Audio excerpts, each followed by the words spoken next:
It's a great pleasure and honor to have available to us one of the great authorities of our times on the perennial philosophy, Professor Patrick Laude. Professor Laude is a highly respected professor of religious studies at the Georgetown University, the Qatar branch thereof. And he's one of my closest friends, and I'm very, very grateful that he's accepted my invitation to share with us some of his insights, his wisdom, as regards the teachings of Frithjof Schuon, who is the great spokesperson of our times for the perennial philosophy, which we may define later on, but perhaps for the sake of people who don't know anything about the perennial philosophy, we can just briefly summarize it in terms of Sophia Perennis. That evokes, I think, more effectively what we are about. The Sophia Perennis is that wisdom, that heartfelt, sapiential knowledge, not theoretical only, but rooted in the heart and then theoretically expressed in the perennial philosophy, the discursive aspect. But the essential element of the Sophia Perennis is actually its experiential aspect, that it's realizational, and that entails a great number of concomitant and demanding disciplines, both moral, intellectual, and spiritual. So with that very brief overview, I'm going to ask Patrick to lead us in a series of reflections. We hope it will last not more than 25 minutes on a passage which I will now ask Patrick to introduce for us and to read a few sentences perhaps from it, tell us where it is and why he's chosen to speak about this, apart from the fact that I asked him to. Over to you, Patrick. Thank you very much, Reza. I am honored by your invitation, and it's a great pleasure to have this opportunity to discuss with you this very important passage from this very important book, with which Frithjof Schuon is most often associated. You know, many people in academia have heard, I mean, in religious studies at least, of course, have heard of Frithjof Schuon. Few people have read him. Very few people have read him carefully. And among those who've heard of him, at the very least, I think his name is most often associated with the title of this book, L'unité transcendante des religions, Transcendent Unity of Religions. And in this book, which is one of his earliest works, there is a chapter 6, entitled The Ternary Aspect of Monotheism, which refers, of course, to the three Abrahamic faiths, Judaism, Christianity, and Islam. And in this chapter, Schuon provides us with an enlightening view of the various relationships, distinctions, relationships, complementarities, and providential unfolding, so to speak, of these three traditions, both in terms of what unites them and in terms of what distinguishes them from each other. And in the final section of the chapter, which is perhaps in some way the most interesting, at least for our current purpose and for our current circumstances, Frithjof Schuon develops a very suggestive reflection or meditation on the relationship between these various religions, or the various forms through which these three religions are conveyed and are existential realities, and what he refers to as the essence, with a capital E. In the French, it's l'essence infinie, éternelle et informelle. L'essence infinie, éternelle et informelle. The infinite, eternal, and informal essence.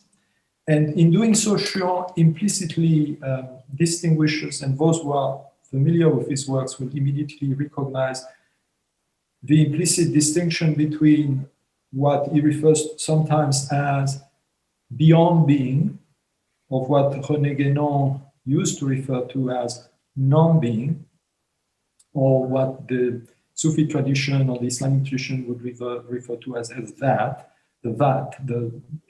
by contrast with the sifat, the qualities, divine qualities, or what the Advaita Vedanta would refer to as Nirguna Brahman, or the non-qualified Brahman, and so on and so forth. Anyway, this is the essence, that is what could be referred to as God, or as the God in his own nature, in his own mystery, independently from any relationship with other than him, but is independently from any creation and any relation with his creation. God as God. So this essence, of course, lies beyond all qualities, all determinations, and is therefore unknowable, unimaginable, and utterly transcendent, obviously, and therefore transcendent also vis-a-vis all the various sacred forms and religions that, quote-unquote, manifest it. Right? So in that respect, there is a gap, so to speak, between truth as such, with a capital T, the universal essential mystery that is the core of all spiritual and religious traditions, and the traditions themselves, which from a certain point of view, then of course one may consider the question from different points of view, but from a certain point of view, these various traditions are what the Buddhists would call, and Schuon liked very much to use this term, which is intrinsic to his own vocabulary, upaya. They are upaya in the Buddhist sense of skillful means.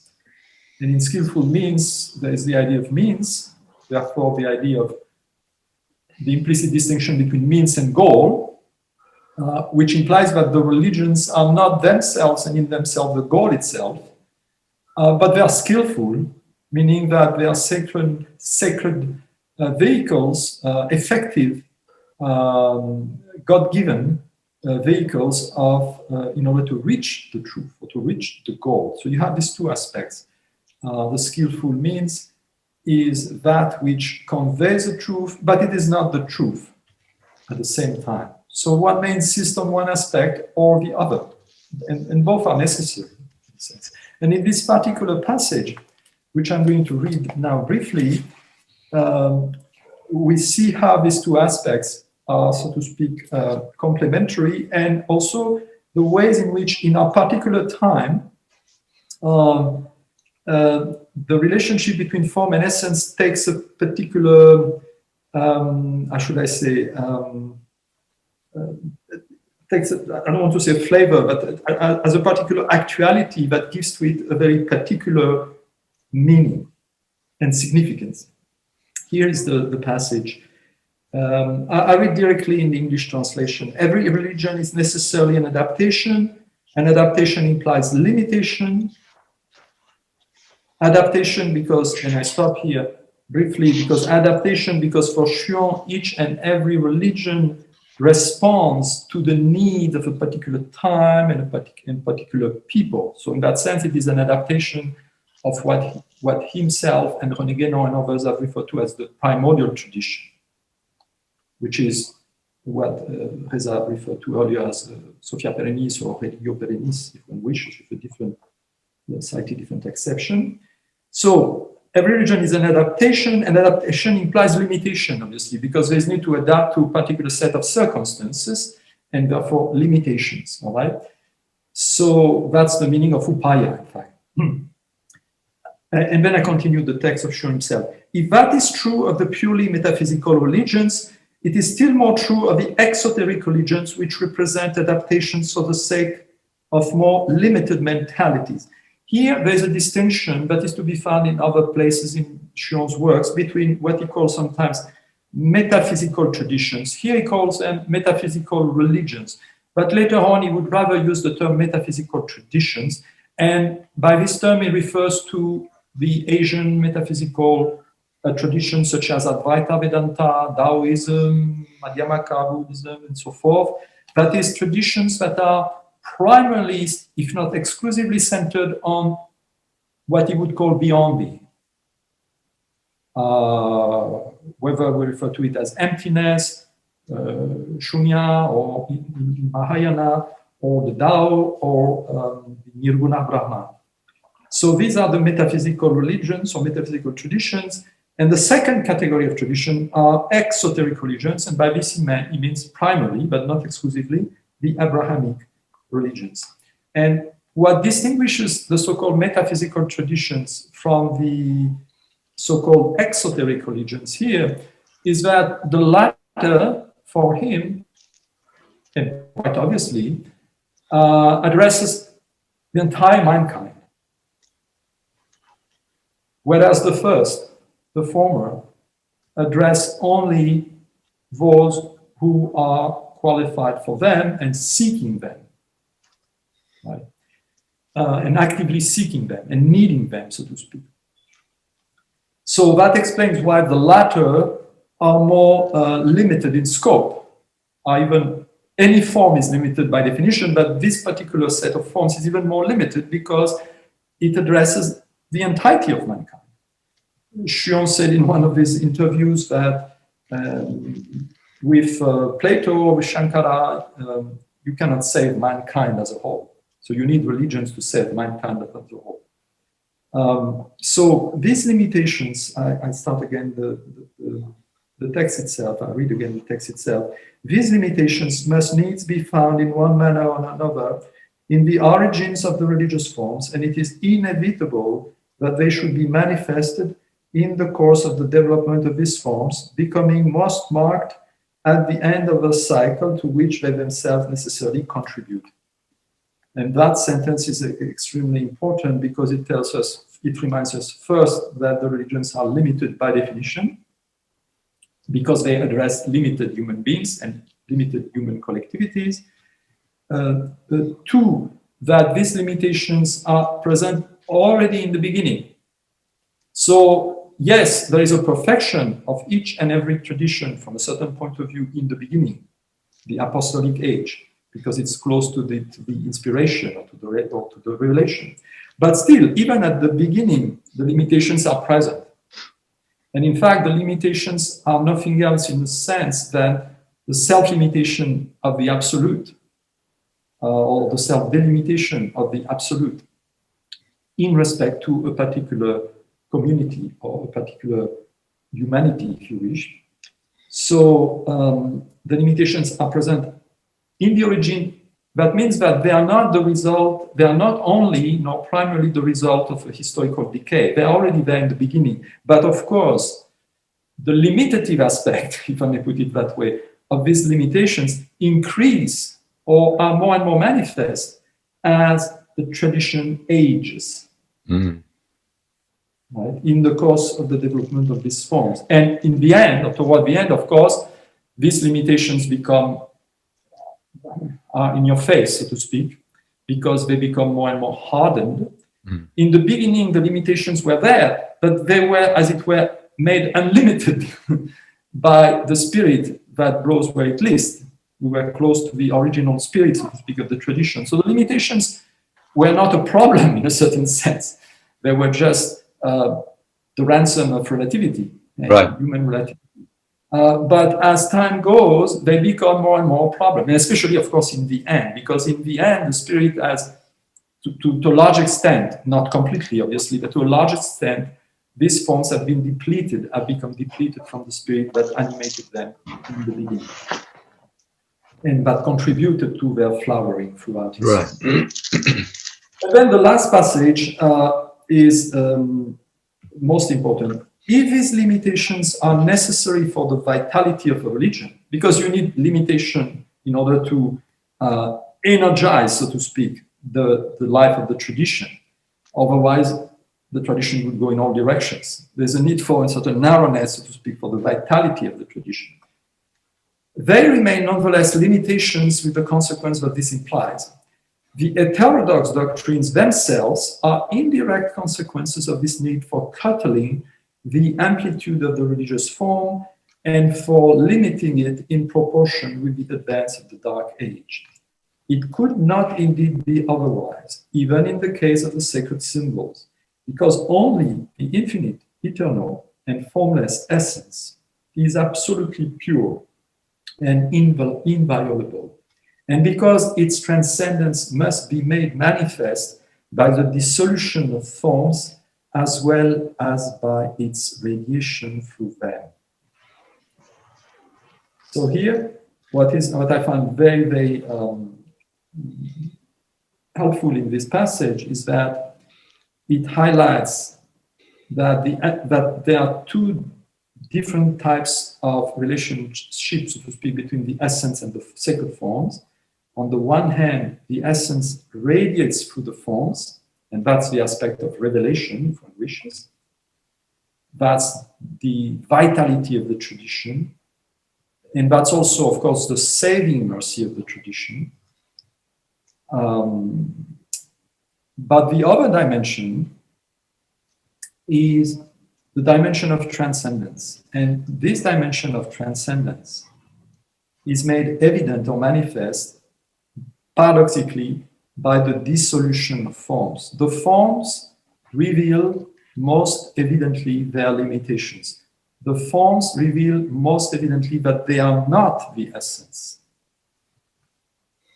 So paradoxically, when forms start to decay, when forms start to ossify and dissolve, there's both an aspect of hardening and an aspect of dissolution in that process, then it is as if the sun of the essence, so to speak, were rising on the horizon. There's a kind of, how should I say, compensation. The vehicles of the truth sort of dissolve, but the truth rises on the horizon, so to speak, at least for those who who have ears, or rather in this kind, eyes to see. Of course, there would be a lot more to say, but I just wanted to introduce briefly this passage, which I find it very good, very important, and very significant in terms of understanding some of the key concepts of Schuon's view of religion and gnosis. Wonderful, thank you very much. What we might do is carry on the discussion to the next session next week, next Friday at this time, by which time I may have a few questions from people who will watch this video, and maybe you could address those questions in the second session. Would that be all right for you? That would be wonderful, thank you. That's a very good idea. Very good. Well, there's no particular question. You've given us a very clear exposition. In fact, both introductory and quite advanced at the same time. It's both an introduction to the basic concepts of the Sophia Perennis, at the same time as being very timely in relation to what's happening around us, in what you have referred to in one of your books as the unveiling that is proper to the word apocalypse. And perhaps I could just ask you to say a few words about that etymology of the word apocalypse, and how it comes to mean unveiling as well as dissolution. Yes, and it's exactly related to the last sentence of this chapter in a sense. Right. Because when one thinks of apocalypse or apocalyptic events in the modern world, one thinks, of course, of disruption and chaos and destruction. But that's only the external aspect of the matter, because the Greek term apokalypto, the verb apokalypto, means literally unveiling that which is hidden. And that's, of course, a highly positive process. It's nothing else than the unveiling of the essence, to which Schuon refers in the conclusion of this particular chapter. So the real secret, so to speak, of the apocalypse is the revelation of the hidden. And the revelation of the hidden, in this case, takes place in the context of the destruction or dissolution of the veils. And the veils, of course, have two functions. They manifest or they transmit, but they also obscure or hide, right? And in this case, it is the aspect of hiding which is to be emphasized. Patrick, is there a legitimate apocalyptic interpretation that we might give? Or let me put it this way. Some people have suggested to me in the Muslim world that the way in which Jesus' second coming, the second coming of Jesus, which Muslims, of course, anticipate as much as Christians do, we're all waiting for Jesus in his second coming. Some of the hadiths of the Holy Prophet pertaining to this this return of Jesus seem to indicate, well, the person who gave me this interpretation said this, that Jesus is described by the Prophet, among other things, he's ruddy, red cheeks, and as if he's just come from a bath, a hammam or something. He's ruddy cheeked, and he, among other things, will kill the Antichrist, who will at that stage be confronting the Mahdi in the Islamic eschatological narrative.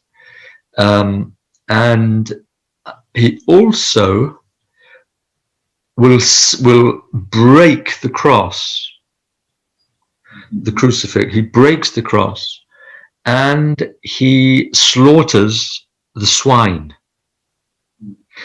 So I wonder if in this prophetic description of particular qualities of the Messiah, the Kalki Avatara, whatever we want to call this person in all the different traditions, Chakravartin, I think in Buddhism they call him, and the Jews, of course, are saying that this is the Messiah that we're waiting for, who's going to put everything right in the world, not just get crucified, you know, and claim to be risen from the dead.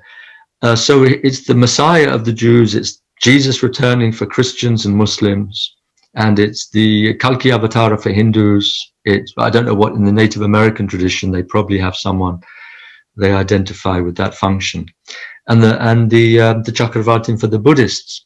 So the person giving me this interpretation was suggesting that Jesus's description as breaking the cross and slaughtering the swine comes close to what Schuon is evoking in this idea of even the fundamental symbols of the tradition that hitherto had been salvific are now defunct.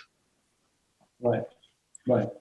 What do you... That's a very good point. I would agree with this assessment. In a sense, this is a symbolic expression of the breaking of forms, and in the name of the essence, and that would correspond to this unveiling, to this apocalyptic final revelation of the essence.